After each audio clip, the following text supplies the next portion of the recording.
Tim and Fuzz have taken on Tom's 1934 Morgan F4, a three-wheel bone shaker and proverbial barn find. Fuzz, that's not right, mate. The wood is shot on the back of here. The car has been in the same family for donkey's years and is in desperate need of restoration. In particular, the engine is jam solid and will need to be stripped down and rebuilt. And the 80-year-old radiator will need replacing. This engine is totally seized solid. It won't turn whatsoever. It may well be that it's just a little bit of a sill that needs to be broken and it will go again. So I'm going to take the dynamo off, get a look inside. If they're really rusted solid, we're going to end up completely rebuilding this engine or even completely replacing it. Morgan didn't and still don't manufacture engines for their cars, and the F in the F4's name stood for Ford, because that is where this car's 933cc side valve engine came from. It could generate all of 8 brake horsepower, so whilst it was unlikely to set your world on fire, they were incredibly reliable and very simple to maintain. Now for the moment of truth. Ta-da! Oh. Load of rust.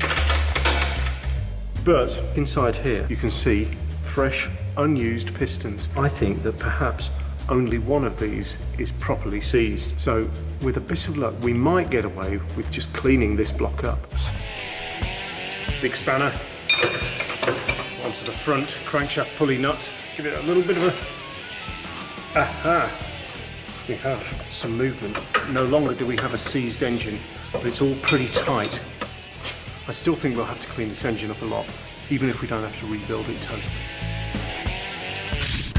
Back at the workshop, and Fuzz can concentrate on one of the few remaining moving parts left on the car, the wheel hubs, where the brakes should sit. Right, I'm going to take the wheel off, and we're going to just inspect the brakes, and also, that doesn't sound very good in there. I think the brakes on this car are cable operated, so I think we'll have to take that to pieces.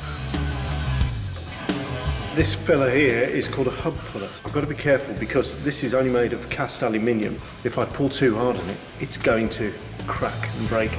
Compared to modern car brakes, the Morgan three-wheeler's brakes were incredibly weak.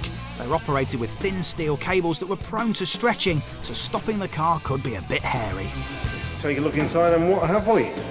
Well, for a start, no brake components whatsoever. But we do have the speedo drive, and you can see the gear inside there that operates this other gear here.